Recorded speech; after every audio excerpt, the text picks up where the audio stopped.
So the evidence for two-tier policing, it's everywhere. Without them knocking on my door to check my thinking, I would have gone on unchecked and I was on stage one of a 5-step journey which would end in genocide. Any freedom that does not include the right to offend is not a freedom worth having. It's as simple as that. It wouldn't have looked out of place in Salem. It was a political witch hunt, and the police were absolutely complicit in that. Today we are joined by the troublemaker Harry Miller. Harry, say hello and talk to us about what it is you do and why you're causing chaos at the minute. Yeah, well, I'm Harry Miller. I set up in 2019 an organisation called We Are Fair Cop, or Fair Cop. I did that with the family law barrister Sarah Phillimore, who, she's even gobbier and more outspoken than I am. But one way or another, we've managed to keep it together for we're into our 7th year now, I guess, 7 years or what have you. And for anybody that doesn't know, I came to sort of relative infamy back in 2019 when the police knocked on my door to check my thinking over some social media posts I put on Twitter. Basically, what I'd said was, in a nutshell, that men can't become women. One of the things that I said was that Sheffield women know the difference between lads and lasses, and being a Sheffield lad myself, I know this to be the case. Well, the police, in their wisdom, decided that my 31 posts on Twitter that said things like that were a staging post for greater crime, that without necessary police intervention, I would go on, if unchallenged, and start, abusing people in the street, start attacking people, particularly trans people. This was their logic, but it didn't stop there. What they said in papers to the High Court, because of course we took them to the High Court in 2019, they argued, lawyers for the College of Policing and the Chief Constable of Humberside argued that without the intervention, without them knocking on my door to check my thinking, I would have gone on unchecked, and I was on stage one of a 5-step journey which would end in genocide. So they worked out, and they told the High Court that me saying that trans women are in fact men was stage one, and that unchecked I would end up going through robbery, rape, murder, and finally end up sort of, being the commandant of an extermination camp, because that's where they argued I was heading, which of course was patent and absolute nonsense. We took the Chief Constable to the High Court. The High Court ruled that the Chief Constable of Humberside had behaved like the Stasi, the Cheka, and the Gestapo.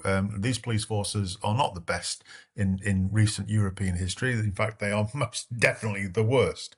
Bizarrely, the High Court said that following the national guidance set by the College of Policing around non-crime hate incidents was unlawful, but the guidance itself was lawful. So we thought, well, that makes no sense. How can following guidance lead you to be compared to the Stasi, the Cheka, and the Gestapo, but the guidance itself is absolutely fine? So we went back to court. We went to the Court of Appeal, and in 2021, the Court of Appeal ruled in our favour and struck down the national policing guidance on the recording of non-crime hate incidents. Suella Braverman jumped on the bandwagon, and in order to move the College of Policing speedily on and try and give a heads up and move chief constables forward, she enacted new statutory guidance.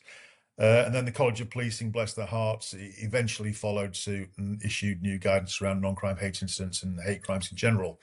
The reason that I'm still here doing what I do is because chief constables don't seem to have got the memo. They are filled to the brim with information around DEI, Equalities Act nonsense and all that sort of stuff. But when it comes to free speech issues, when it comes to issues which directly affect them around Article 10 of the European Convention of Human Rights, about rulings in the High Court and the Court of Appeal, when it comes to statutory guidance which is directed toward them, they turn a blind eye to it. I think that legislation, if it exists at all, it exists on a dusty shelf in the Chief Constable's office, but it does not get cascaded down to the rank and file, which is why for the past few years I've been doing what I've been doing, which is intervening on behalf of members of the public who found themselves at the wrong end of a police investigation because of something they've said. And that's what I guess it's that keeps me in the public eye. So, Harry, where's the line then? So playing devil's advocate here. If you say something online, and I mean, it's good that they stopped a potential genocide. That's all I can say. I'm happy that, you know, they managed to interject with you, posted something online, and they thought, well, 5 steps down the line, before this guy rapes, murders, and kills people, let's intervene. I mean, that way of thinking is quite extreme anyway, and it's quite worrying that is where the mind goes. I have a much more cynical perspective on it rather than that. But yeah, so say if I'm say if I was to play devil's advocate with that and say, well, what you're doing or what hate crime or non-crime hate incidents do is that they offend people, they upset people. At what point would you say that it goes too far with what people say online or in general? Right. Okay. So we start off with this principle that in the UK, everything is legal. Everything is legal up until the point that the government has said it is not legal. So this is how we differ very much from Europe, for instance, where the state grants you permission. It tells you what you can do rather than what you can't do. That's why I think that Brexit was fundamentally a very good idea. Because we are not European, we have an entirely different system. We have common law, we don't have Napoleonic law. We are free, we don't have state permission to act, think, or do. So we are fundamentally very, very different. And one of the rights that is embedded in our culture and in our law is the right to offend. Being offensive is not an offence. And in fact, in my ruling in the 2020 ruling from the High Court, Mr. Justice Knowles reminds the reader of a previous ruling which says that any freedom that does not include the right to offend is not a freedom worth having. It's as simple as that. The problem that we have is that the Crown Prosecution Service and the College of Policing, and therefore a whole range of police forces, have adopted the CPS definition of what hate is. And hate includes being offensive. So we instantly have right there a problem, because police forces, when they're saying, you know, they hear politicians and everybody saying hate, hate, hate, hate, hate, hate crime is everywhere, hate. Then they look at the definition of hate, which means being offensive. It includes being offensive. Well, actually, it's worse than that. It's defined as ill will, ill feeling, dislike, being offensive, antagonism. Okay. So they go, oh my God, you know, you've offended somebody, therefore it must be hate. And if it's not a hate crime, well, it must be a hate incident. And we all know that hate incidents, if left unchecked, will then turn into hate crimes. So we have to do something about it. We have to do something about it. That logic is fundamentally flawed, and it's flawed because the definition of hate is flawed. The only hate that the police and the Crown prosecution should be interested in is where, based on a person's membership of a group, having a protected characteristic or whatever, they target you specifically for that. We'll get back to the video in just a second, but first I want to tell you about my best-selling police memoir, The Job's Fucked: Secret Diary of a Police Officer. I wrote this book after 10 years service in the police force, and I do not hold back on what I saw. Corruption, low morale of officers, some funny stories in there too, some dark humour, and lots of other good stuff. You can pick up the book now from Amazon, the link is in the description of this video, or why not treat yourself to a signed copy from my website. So if you want to really find out what happens in the police, and if you want to read the book the police do not want you to read, then check it out. Back in January, I was the victim of a hate crime.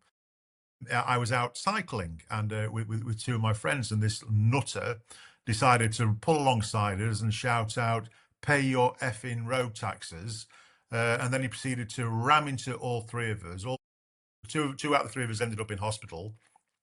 And he knocked me down, reversed into me, then picked up my mate on his car bonnet and ran him down the street, fishtailing all the way until he threw him off. Now, as far as I'm concerned, that was a hate crime. There was a crime. He was driving recklessly. He was driving dangerously. He was driving with intent to cause harm. He was driving with intent to cause grievous bodily harm. And he did it. The only reason that he did it was because he hated cyclists. So I think there is a place for hate crime. But here's the difference. That was him attacking us as identifiable people from a group, i.e., cyclists, that he did not like. That is a world away from attacking an idea. When I was tweeting in 2019, I didn't attack anybody, not a single sausage, not a soul. What I did was I attacked an idea. And ideas do not and should never have protected status. That's why I think the whole notion of a blasphemy law or a backdoor blasphemy law or anything that is remotely like a blasphemy law is wrong, because ideas cannot have a protected status. And I don't give a flying toss if your idea is absolutely sacred to you, and if by attacking your idea you perceive it as an attack on yourself. Frankly, I don't care. Unless I am saying I'm going to knock your block off, unless I'm saying if I see you on a bicycle, I'm going to run you over, then it's not a hate crime. It shouldn't even be a hate incident, because attacking ideas cannot ever be wrong. Now, I think you asked me the question, when does it cross the line? I think it crosses the line where there is incitement, genuine incitement. If you are inciting people to go and bash a gay, or to go and bash a tranny, or to go and bash a Muslim, or bash a cyclists, then I think you are getting very, very close to criminal incitement. In the same way that if you pick on an individual, you target an individual, and you go at them and go at them and go at them and go at them and go at them, and not because they're famous, not because they're in politics, just because you happen to dislike something about them, and then you in fact stalk them, you harass them constantly, then I think that is bordering on or has crossed the threshold of criminality. And of course, we are not remotely interested in protecting that kind of behavior. We deplore that kind of behavior. It's horrible. But if what you're doing is you are rigorously challenging a high profile person who is an advocate of a particular ideology, or if you are just ridiculing and mocking the ideology itself, then you most definitely have not gone too far. And one of the arguments is, of course, well, you say something, and you say that trans women are men, or you say that trans women should be out of female sports, or out of female toilets or safe spaces. And the argument is, well, you might know what you mean, but what happens if you whip up hatred in somebody else? What if, as a result of your words, somebody then goes out and does something to one of these people? And I go, well, I wasn't inciting them to do that. And if they do that, it's not my responsibility. In exactly the same way, if you're one of these global boiling fanatics, and you think within the next 20 years or 25 years or what have you, the earth is going to be burnt to a cinder crisp, unless big corporation is challenged and stopped and government is challenged and stopped. If I, as a listener, and if I get radicalized by your view, and I think, oh my God, I've just got grandchildren, what's going to happen to them? I've got to do something. This is an absolute climate catastrophe and emergency. And therefore, what I'm going to go and do, I'm going to go and kill a politician who's advocating for going slower, or what have you. Then you don't then go back to the climate activist, the guy that made the speech or what have you, and go, well, that was your fault, because you can't be judged by the consequences of your extreme rhetoric, if your extreme rhetoric is not actually calling for that kind of direct action. Now, this is the difference, of course, with jihad, with the fundamentalist jihadists. They're not simply proclaiming an idea. What they're doing, and when they do it, when they say you have to go out and you have to kill, you have to go out and fight the English, the English state is our enemy. If there is an English person, you have to go out and you have to go and shoot them, you have to kill them, and then you'll go to heaven and you'll be greeted by 72 virgins or what have you. That is incitement. But the sensible person knows the difference between inciting somebody to action and simply the expression of a view. That's my opinion anyway. I think we need to credit people with a little bit more common sense than the government currently credits them with. Is when it comes to it's when it comes to policing feelings, because you mentioned about the definition of hate there, and it's like if you look at the Malicious Communications Act, it's something which is deemed grossly offensive. Now, grossly offensive can mean different things to whoever is looking at that particular crime or particular incident, and when it comes to, you know, if I look at this, I find it offensive. Well, another person might not, or you could get two Crown prosecution lawyers who one finds it deeply offensive, the other person finds it funny or doesn't find it very offensive at all. And it's the difference between offence and grossly offensive. Like, where's the difference? And Well, it's when yeah, I think it's quite difficult, but I think it's what would the person on the Clapham omnibus Mhm, think? I think that tends to be the rule. So, for instance, if you're randomly sending dick pics at people, your dick at people, well, I think most people would consider mhm, that to be grossly offensive. It's just not something that is acceptable. It's not something that should be done. If you're sending genocide memes to your Israeli neighbor, then I think that the reasonable person would say that is not simply offensive, it's grossly offensive, mhm, and something should be doing about it, because you've got the element of targeting there, you've got the element of intent. You're not sending or publishing something which may simply offend somebody, or may simply offend the person to whom you sent it, but there is that intent clearly of causing gross offence, of causing shock, alarm, harassment, distress, etc. I mean, again, common sense dictates that you don't send certain things to certain people, mhm. because if you do, then the reasonable person is going to say that is grossly offensive. But it's not clear, is it? It's not quite, gross, something being grossly offensive. It's not quite the same as burglary. With burglary, you've got the points to prove. You can set out the points to prove, and it's a property. You entered as a trespasser. You went in with intention to commit theft, or what have you. It's much more straightforward than something that is grossly offensive. I remember back in 2023, I was arrested trying to stop a Royal Green Jacket from being arrested, because what he'd done on Facebook, he'd published that swastika that's made up of the trans flag type thing. Yeah, I remember He, you yeah, he, saying he about he this. wasn't the Yeah. originator of it. He didn't design it. It had been doing the rounds for years. I'd seen it hundreds and hundreds of times. I even think it had been in the Daily Mail. But for whatever reason, somebody took offence when he posted it. And by the way, on his Facebook post, all he put was discuss. That's all he put, with a picture Mhm. of it. And the police came to try and arrest him. I got in their way, so I got arrested as well. But in Hampshire's justification, they wrote to, I think it was the chief rabbi or somebody like that, and said, "Do you find this grossly offensive?" And the chief rabbi said, "Yes, I do find it grossly offensive." But of course, this was a straw man argument, because nobody had sent it to the chief rabbi, nobody had sent it to a Jew. They Yeah, were of simply course. looking for could somebody somewhere possibly find this grossly offensive. And so it's just, looking for a victim after the fact, I think, is fundamentally dishonest. Well, I think it's really wrong with the hate crime legislation anyway, how it is. If me and you are having a discussion and we're giving a back and forth, me and you are having a laugh, okay? We're in a public place, somebody walks past and takes offence to something we say. If they then report it, that then becomes a hate crime, purely because somebody somewhere has found it offensive.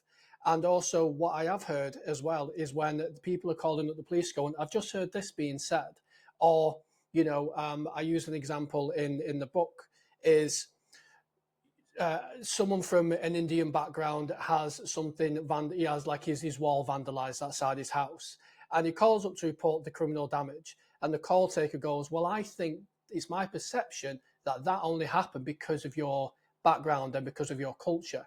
Therefore, it's now treated as a hate crime."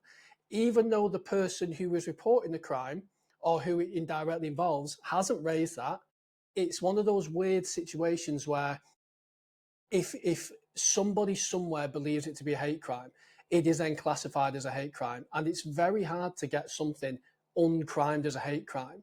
So just with the overzealous recording of hate crimes in itself, just looking from a policing pragmatic point of view, the officer might be sat there going, this isn't a hate crime, like what on earth? But they have to go to an inspector, so like 2 ranks above them, to try and get it characterized as not a hate crime. And even if they decide that no, this is a hate crime, the checklist and the work they have to do just to get it closed because it's a hate crime.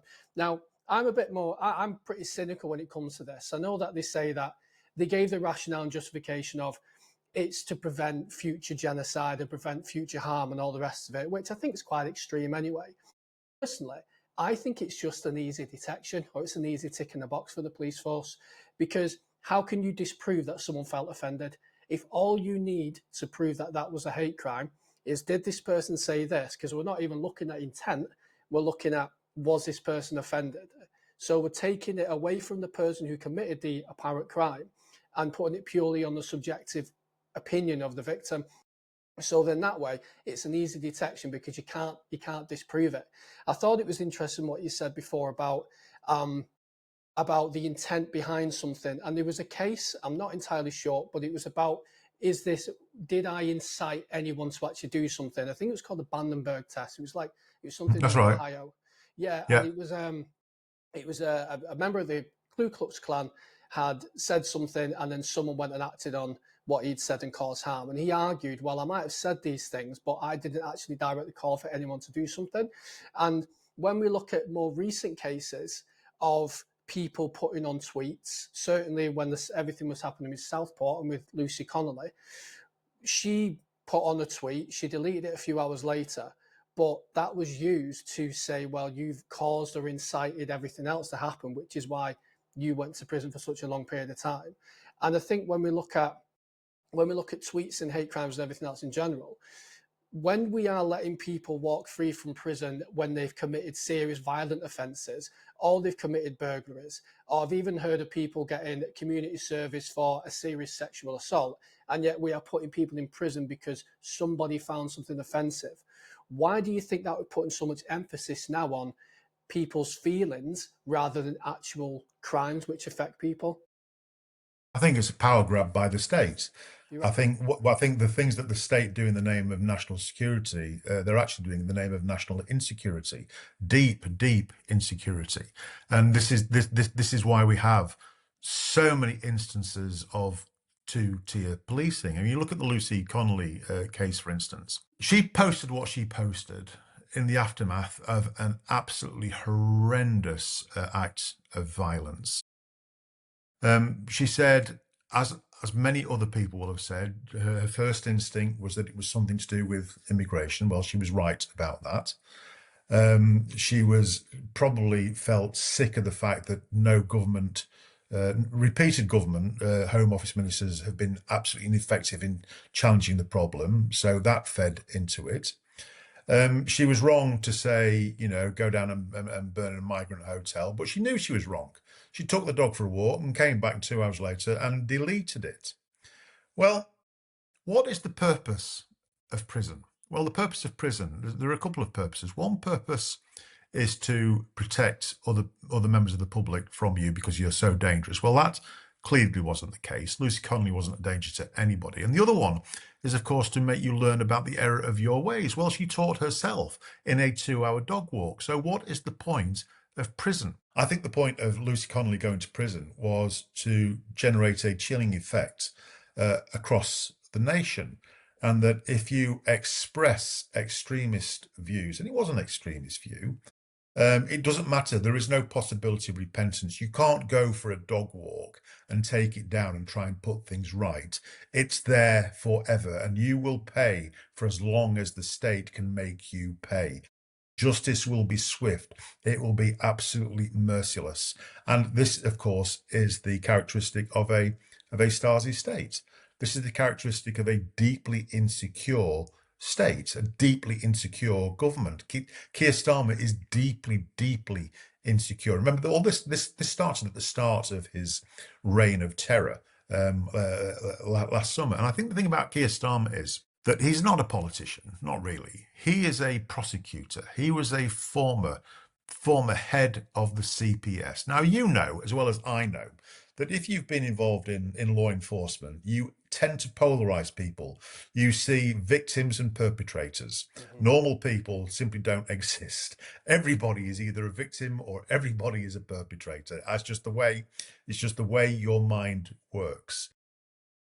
I mean, I was a police officer decades ago, but for years and years, I couldn't drive down a street without thinking, oh, burglary victim, burglar, whatever. I'd pull You that just, car over. He's up to yeah, no good. yeah, exactly. That's dodgy as You fuck. just can't help yourself, can you? But I think Keir Starmer brought that mindset to government, and rather than reaching across the aisle, I think what he did was he viewed the riots. Well, he viewed the thing that caused the riots, the murders, and then the subsequent riots.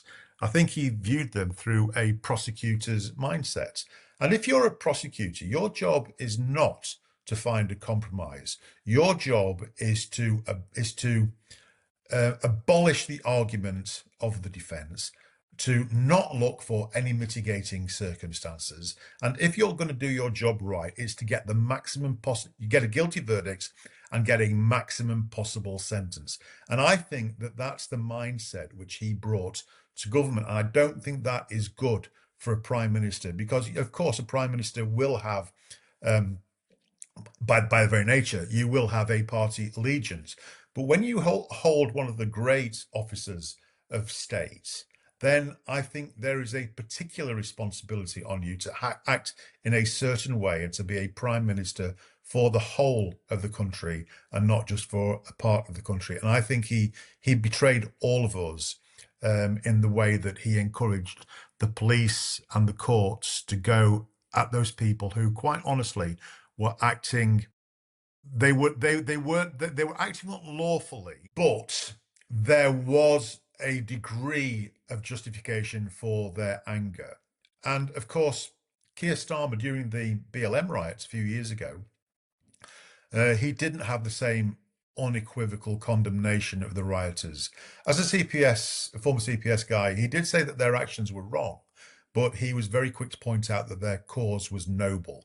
There was no such equivocation, no such mitigation when it came to the people who had expressed their views about Southport, who were go on to express their views about immigration. And this is why Lucy Connelly became the sacrificial lamb. It sent a chilling effect right across the country. Now, if you bring that up to a couple of weeks ago with Glastonbury.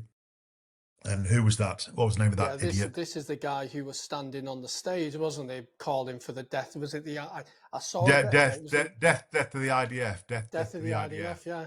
Yeah. Now, if you're on Absolutely. stage to thousands of people screaming for the death to anyone or the harm to anyone, surely then you are inciting that to happen because you're blatantly saying death to these people.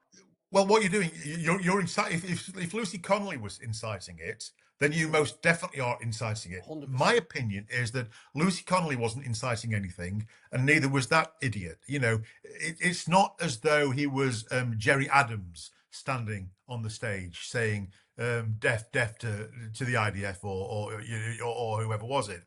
He's an idiot, inconsequential rapper who's doing what idiot, inconsequential rock stars have done throughout the generations, which is talking out of his arse. That's what he was doing. And the thing that we should have done is rolled our eyes and ignored him. That's my opinion. You know, you've got to allow rock stars and idiots to be rock stars and idiots. But you can't allow that. You can't turn a blind eye to that and then keep Lucy Connolly in jail. You simply can't. And the two-tier attitude to this is quite appalling. Lucy Connolly was not inciting anybody. She was in the moment. She did in the moment, but she very quickly, of her own accord, learnt the errors of her. Either that, or she's got a talking dog who persuaded her on the dog walk that it was a really bad idea. But I can't believe that for 1 second. So she self-regulated. And this idiot is just an idiot rapper that all of us should ignore. I mean, if you're going to start criminalizing what rap artists say, then we've got to say goodbye to pretty much a vast amount of the entire rap industry, an awful lot of black music, because it's incredibly misogynistic, it's incredibly gangster friendly, and you know we can't do that. We just can't do that. Just let idiots be idiots. Let young people, or you know, young rappers, rock stars, whatever, spout their bloody mouths off, because that's what we expect. There's a whole lot of difference between him saying it and Jerry Adams saying it. Jerry Adams says it, then we've got a real problem. If he says it, roll your eyes and walk away. That's my view. Yeah, I've just got a couple of little questions I wanted to ask you about here, but I agree with you in the sense of, all right, yeah, the guy's been a bit of an idiot, but more importantly, though, if we're saying that people can't incite harm or destruction to people or property, then we have someone who posted a tweet who is now currently in prison and was denied her appeal.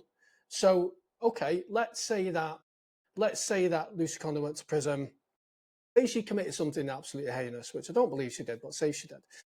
She's then gone to prison, and during her time in prison, they have released criminals, actual criminals, in order to free up space. She served a year, 18 months in prison, and then she had her appeal denied. And this is off the back of a guilty plea as well. And as we know, if you go guilty at court, you get a more lenient sentence, sometimes even a suspended sentence. Sometimes the courts offer plea deals. So we've got a person who has no PNC record that I'm aware of, a person who deleted the tweet, and was frankly hit with a sledgehammer by the court because at the time it's politically charged, which means that the courts, in my opinion, are quite politically motivated because, Yeah. like you said, you have the former head of the CPS, who probably the judges want to be in good stead with him for when they finish their career in the courts. Then maybe they may want to look at politics or something else. So they want to be in good stead with him. And then Lucy Connelly has then gone guilty, has been sent to court, sent to prison. I believe she was remanded as well. I don't believe she got bail. I believe she was remanded. I might be wrong on that though. I think But Shawshank, yeah. yeah, so I know how hard it is to get someone to be remanded in the first place.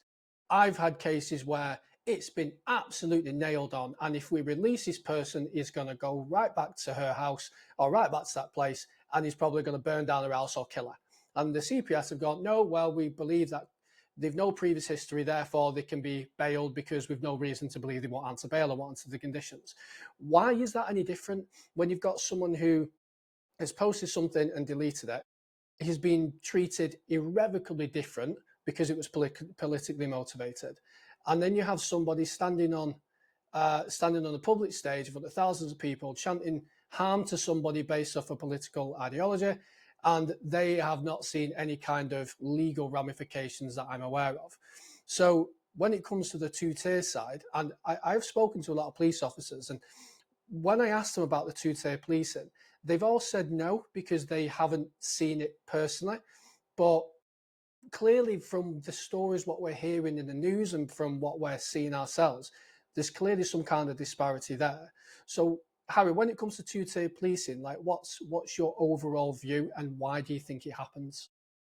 Well, I think it's clear that it does happen. I have some sympathy with police officers who don't see it, because you know as well as I know that most police officers are dealing with the nitty gritty of life, which involves domestic violence, mental health issues, accidents, sudden deaths, and the slings and arrows which are common to all of us. And they don't see it. You know, I have a close family member who's a police sergeant, and she doesn't see it. She doesn't see it. But the thing is, she doesn't deny it exists. She just says she's too damn busy to see it. And most police officers are too busy to see it. But just because that is the case doesn't mean that it's not happening, and it clearly is happening.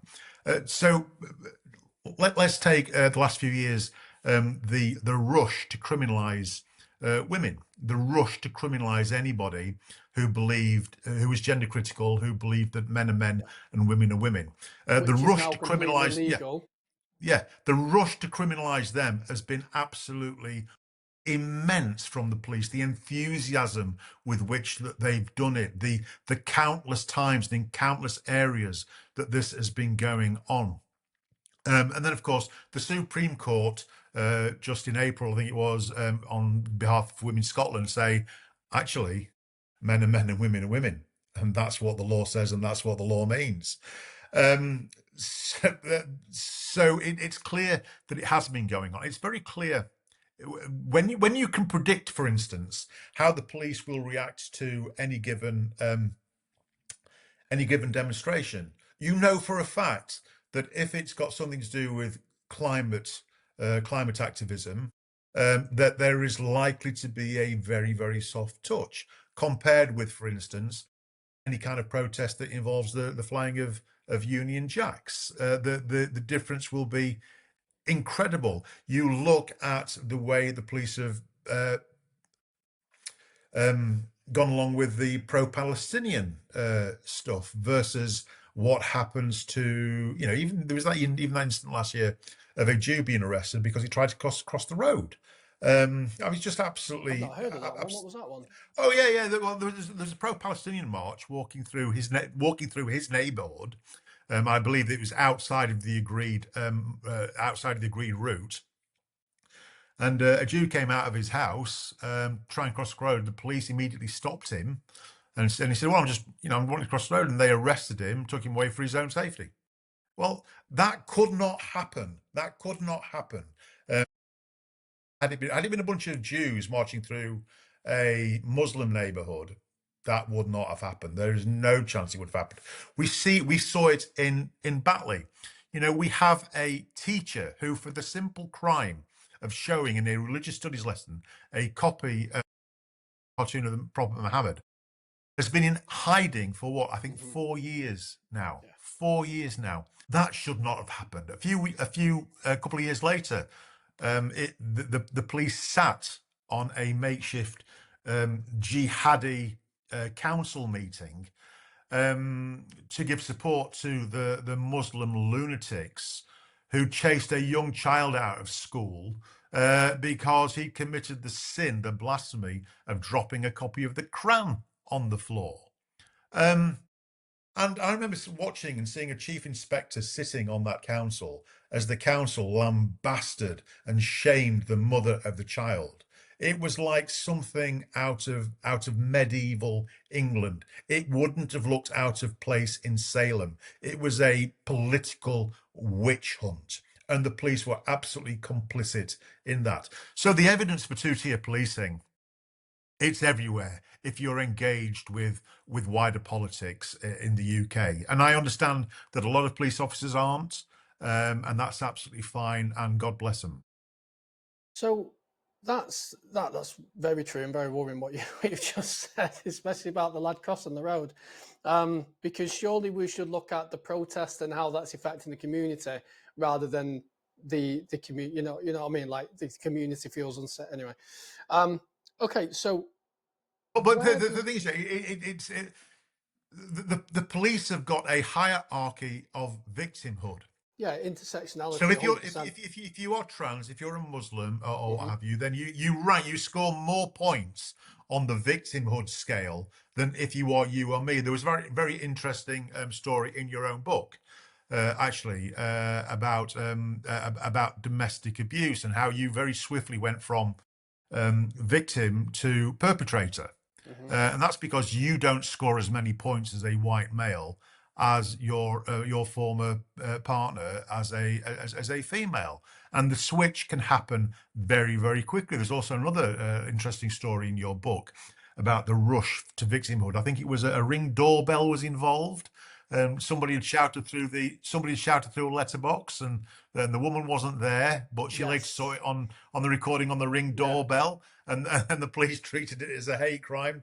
So what is very, very clear is that you score points depending on who you are, depending on what your status is, protected characteristics, and all the rest of it.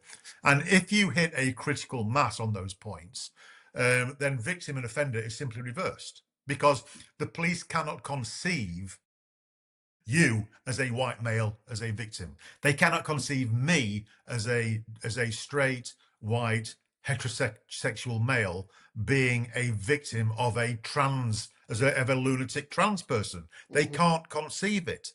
So they will do everything possible to switch the order, to make you the perpetrator and them the victim, because that fits with the narrative. And trying to get that overturned is difficult. I was stalked for 2 years by a serving police officer from Leicestershire Constabulary who sent me on work time over 850 messages on Twitter in which he accused me of perjury. He accused me of blackmail. He took a picture of my arm which says the wrong guy. He doxed it so it said the guy that hits women. He accused me of everything, but the greatest thing that he accused me of was running an international terrorist cell with the then Home Secretary, Suella Braverman, and said that I was responsible, along with her, for a bombing in Colorado. The police could not conceive that this officer, because they were trans, was a victim. So they didn't, they weren't suspended. The CPS got the file. They said, nothing to see here. Mm-hmm. I mean, eventually we got this police officer sacked and placed on the barred list. Quite rightly. Yeah, absolutely. But then it's quite funny. So this was October 2023, where they finally had the discipline hearing. They were sacked, placed on the barred list, and then exactly a year later, I got a telephone call from CID in Lincolnshire, which is my own force, because this ex-officer had put a complaint in saying that I'd abused him and they were using the Online Safety Act, the newly minted Online Safety Act. It's just got slightly snuck in. Didn't know we really had a mention about that. Yeah, One day it was there, you know? Yeah, and what they said, there was two things. One, I'd written a piece for the Critic magazine. I don't know whether you remember when Yes. Baby Reindeer came out. It's a lot about stalking. I thought, oh, this is interesting, because I watched Baby Reindeer, Mm-hmm. and it's quite sympathetic toward the stalker. And I'd found myself in this strange Stockholm syndrome where I was worrying about my former stalker, Lindsay Watson, thinking like, God, he lost his job. He lost this, he lost that. Oh my God, oh my God. It's just weird to sort of feel a weird sort of empathy for them. So I wrote an article called "My Police Stalker" for the Critic magazine, and in it I put, just to be absolutely clear, I was stalked by a man, not by a woman. So Watson contacted Lincolnshire Police and said, "I'm a former officer. I'm a former trans officer.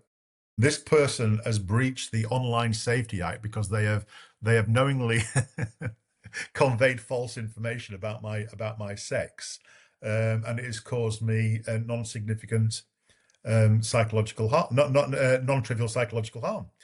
And so I was approached on the basis of breaching the Online Bloody Safety Act, which is just absolutely, utterly outrageous, because CID could not conceive that a former trans police officer was actually being a perpetrator against Mm-hmm. me, using them as a proxy harassment force. They struggled to conceive that I was in fact the victim. When in reality, this person was using the force as an extension of the stalking. A Now, further. what was interesting about that was the other thing that that the detective sergeant. This is going to make you laugh. He said, right, so one of the things that we're investigating you for is for impersonating the Chief Constable of Leicestershire. I said, what? I got what? I said, yeah. It's been reported that you've been impersonating the Chief Constable of Leicestershire. I said, how?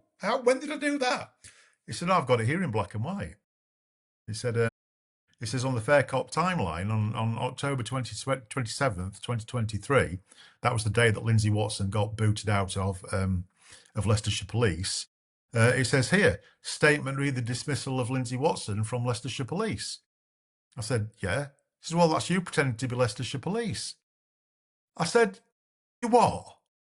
He said that's what it says. It's statement by Leicestershire Police. It says it doesn't say that, does it? It says statement. Read the dismissal of Lindsay Watson from Leicestershire Police. Then a statement. He says yes, but I read that as though that's you pretending to be the chief constable. I said, how fucking thick do you have to be? I said it is clearly a statement from Fair Cop regarding the dismissal of Lindsay Watson from Leicestershire Police. And I said, is that the best you've got? You've got me misgendering my stalker, and you've got that. I said, let me just ask you a question. I said, when did the Online Safety Act come into effect? He said, I checked. It was the 26th of October 2023. I said, oh, and this was the 27th of October 2023. I said, isn't that convenient? He says, there's nothing convenient about it, sir. It's just a fact. I said, right. So not the 31st of January 2024 then? He said, no. Well, of course, he got that entirely wrong, because whilst the Act received its royal assent on the 26th of October 2023, it didn't come into effect until the 31st of January 2024. So I got him on every bloody point. And you know what I ended up doing? I ended up arresting him. At the end of the interview, under caution, I arrested him. He said, what? He said, you can't arrest me. I said, I just did. I said, I'm using section 20, section 24, which is any person powers of arrest. And any person powers of arrest are give any person of power with an indictable offence. So what I said was, I'm using the 1997 Protection from Harassment Act, section 4, where there are at least 2 occasions of harassment which are accompanied by violence. I said, on 4 occasions now, and over 2, once when you rang me, and now, you've said that a consequence of me not attending voluntary interview was arrest. I said, an arrest is an act of violence. You've done it on 2 occasions, so you're arrested. I said, take me to the custody sergeant. He said, I'm not doing that. I said, well, you're going to have to. Are you resisting arrest now? I said, you have to. I said, you can't arrest me. I said, you're not understanding. You're under arrest. Anyway, he put a quick call in, and 3 coppers came charging down. It was the kind of response that would have happened, had I been there with a mallet bashing his head in. I never laid a finger on him, by the way, and they instantly de-arrested him, which of course contravenes PACE, because PACE says that a de-arrest in a police station must be authorised by a custody sergeant. So I got them on that as well. And there we go, because I think that it is incumbent on those of us who have the knowledge, the power, the skills, or what have you, to fight back against this complete and utter bullshit. How thick can you be? If you to read a statement that says statement reading the dismissal of PC Watson and say this is you pretending to be chief constable, how thick have you got to be to not know when the Online Safety Act came into being? How thick have you got to be to think that saying my police stalker, by the way, was a man, not a woman, and for you to interpret that as an offence? There's something clearly wrong. And I thought, well, it's about time I gave these people some of their own medicine, because I'm sick to the back teeth of it, Jay, of just rolling over and playing dead and then going, oh, we did everything in good faith. On this occasion, we got it wrong. No, I'm going to make you pay, because you don't get to be the ones who are always getting it wrong. I'm going to rub your face in this one, because you are behaving like lunatics. And it's not as though this is new. You've had years and years and years to get this right, and you haven't got it right. And so I'm coming for you. Well, this is the danger, isn't it? This is the danger when things go too far one way. It's open to interpretation. And if we are policing purely based off, I've got a few things to say, but just with like this, I've always had an issue with the Section 39 Criminal Justice Act, assault without battery, in the sense of if you make someone feel afraid or fear. So if 2 people have an argument, then that constitutes as an assault, and that is massively abused, that legislation, in particular realms of domestic violence. When the police are very heavily focused on statistics, they go into people's houses, even if they've not rang them themselves, and neighbours rang the police, and they will ask leading questions, and they'll go, at any point, did you feel afraid? And if 2 people have never had a Barney before, never had an argument, it's quite natural. They'll go, yeah, I was a bit taken back. Right, well, we've got him on assault then. We can lock him up for assault, and he can be on bail for 3 months, because the inspectors are too terrified of NFA in it. and it just alienates the public, alienates people from wanting to call the police. It crams up so many resources, and it's that whole thing again of we're policing everyday interactions when it comes to just people talking or someone airing from some frustration over something. Now, granted, like you said, if someone is standing there and is really trying to cause havoc and cause intent, or somebody attacks someone or insults someone purposely because of a protected characteristic, like that young lady in, I think it was Rottenstall, who got kicked to death on the street in a park several years ago because she was a goth. Like, okay, we'll have that as a hate crime all day long, but it seems like we've gone from really good intentions, let's protect people of certain characteristics from unnecessary prejudice, etc. And we've just turned and we've looked at it now and gone, let's jump all over this for whatever reason. And through the lines being so blurred for so often, that is why they can be open to interpretation and misuse. So, Harry, you've taken a lot of your time today, so I've just got a couple more questions for you. One person has asked, with the tensions with what's happening right now, what do you think of the idea of is civil war on the horizon for the UK? No, I don't think it's going to happen. I think I don't think so. I think we've tried civil war in the past, and a long time ago. I just don't think it's very British.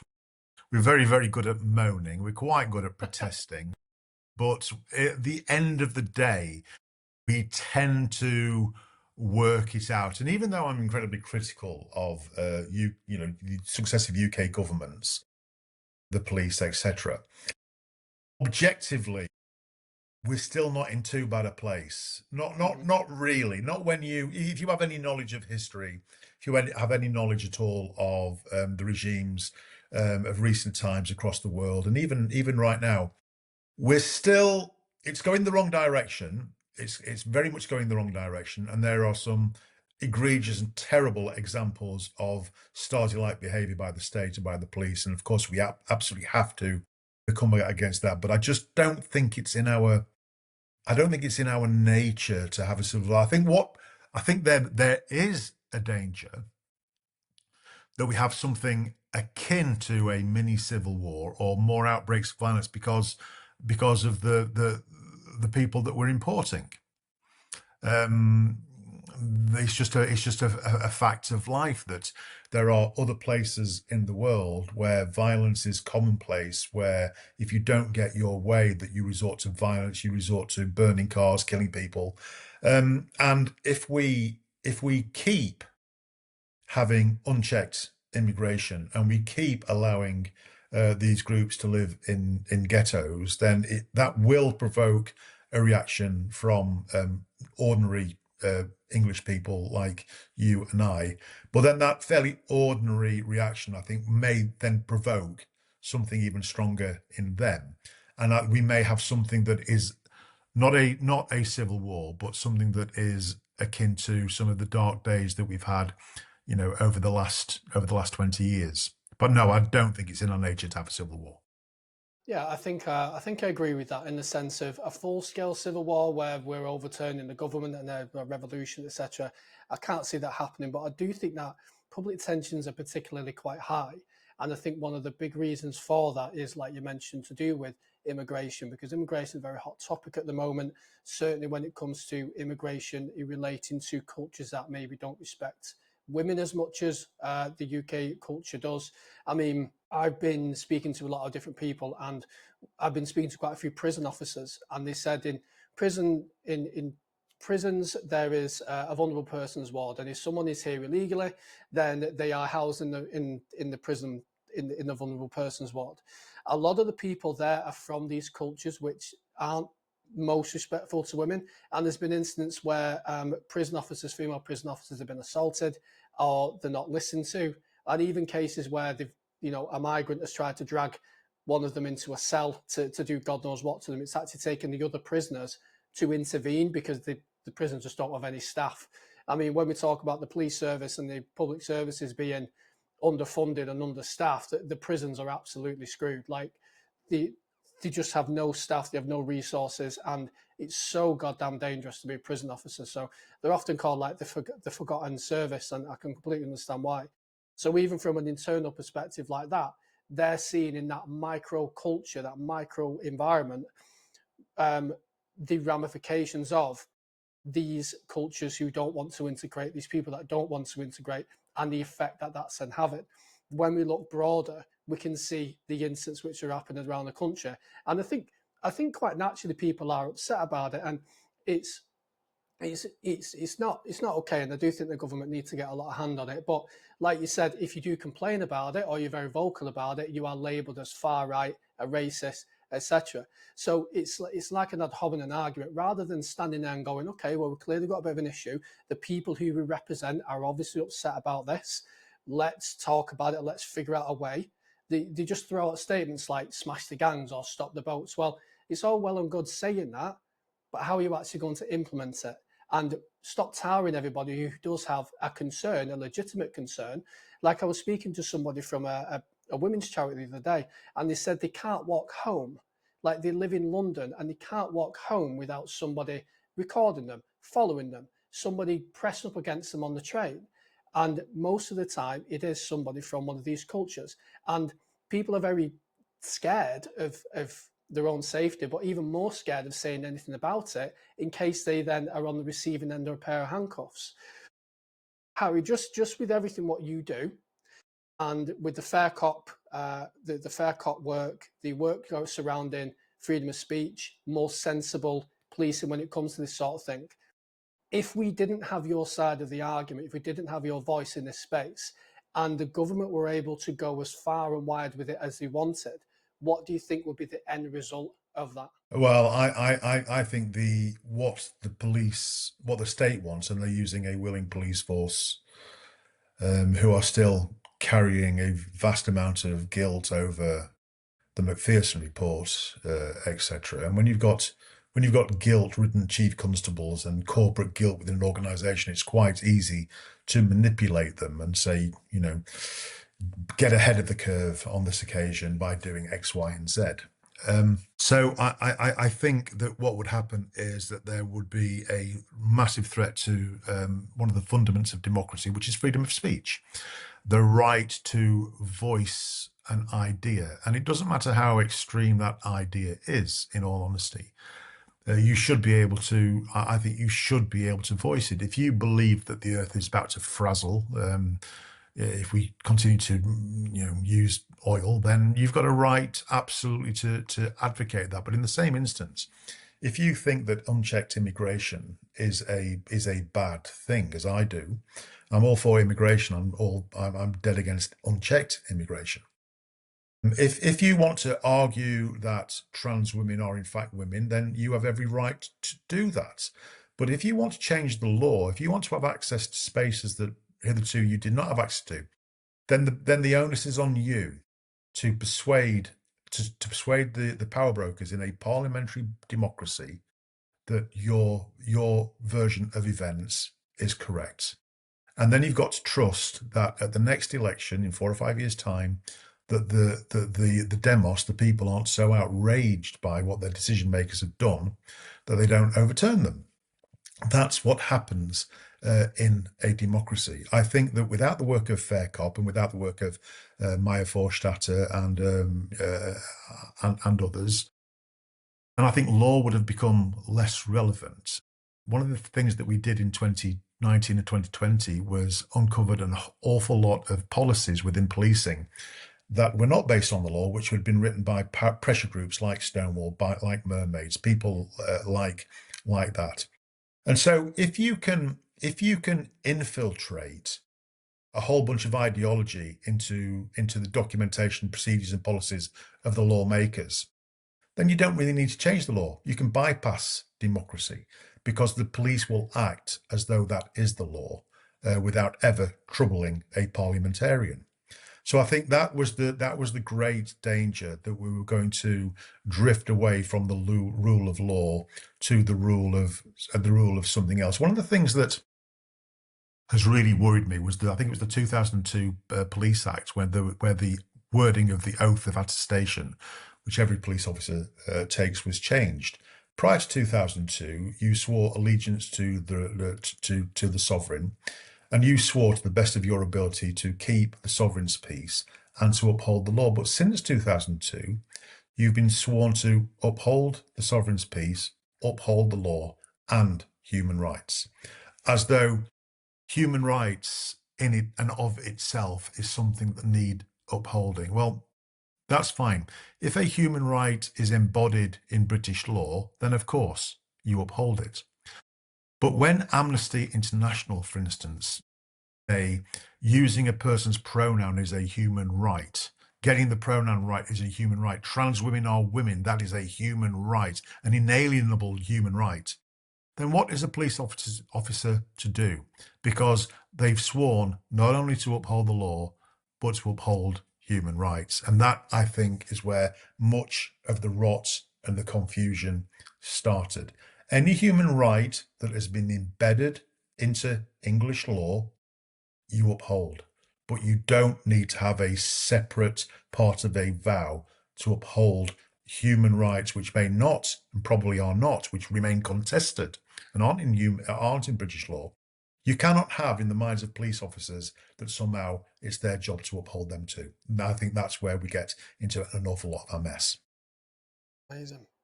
Okay, Harry, before we go over to our Patreon questions, tell people where they can support you, where they can find you. Where can people go to see more of what you and Fair Cop do?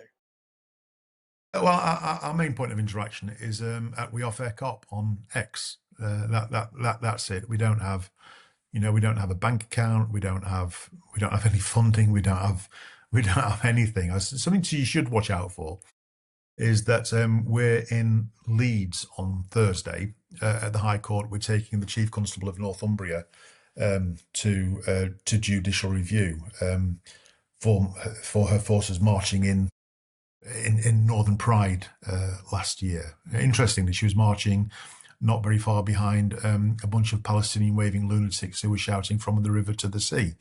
It's our view that chief constables they should be nowhere near Pride marches, other than there as uniformed officers making sure that the Pride passes off smoothly. They should not be endorsing it, marching with it, seen to be part of it. So we're at a judicial review on Thursday in Leeds on that one. But yeah, just follow us on We Are Fair Cop. Amazing. Harry Miller, it's been a pleasure. Thank you very much for your time. We're going to go over now to our Patreon questions, where if you want to see Harry answer some other questions, then by all means sign up. Links are in the description below. What's the most outrageous case that you've dealt with? Okay, that I think is that is easy. It's Lindsay Smith by the Chief Constable of Northumbria. Lindsay Smith is a Newcastle United.